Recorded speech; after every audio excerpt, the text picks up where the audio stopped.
कहानी इस मोड़ पर आकर खड़ी है जहां ईशा के पास सब कुछ है, हिम्मत, सपना और एक नई नौकरी, लेकिन वो किसी को नहीं बताना चाहती कि आखिर वो काम कहाँ कर रही है। आकाश बार बार उससे पूछता है, बताओ, कहाँ नौकरी लगी है?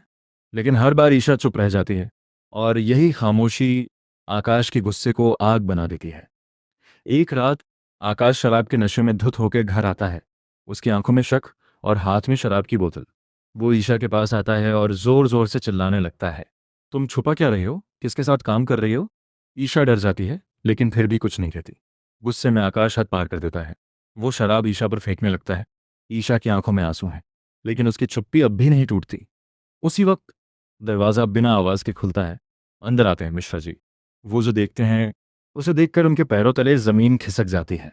एक तरफ बेबस ईशा और दूसरी तरफ बेकाबू आकाश।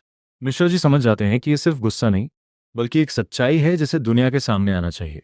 वो चुपचाप अपना फ़ोन निकालते हैं और पूरा सीन रिकॉर्ड कर लेते हैं। फिर अचानक से बोलते हैं, एक्सक्यूज़ मी। दोनों चौंक जाते हैं।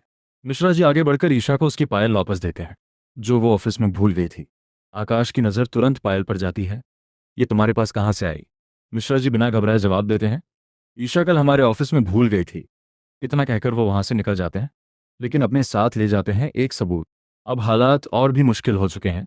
एक तरफ सूरज का परिवार, जो ईशा को उसके करीब नहीं देखना चाहता, और दूसरी तरफ आकाश, जो उसे किसी भी हाल में सूरज के साथ काम नहीं करने देना चाहता।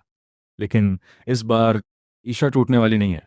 वो ठान चुकी है, चाहे कुछ भी हो जाए वो ये नौकरी नहीं छोड़ेगी।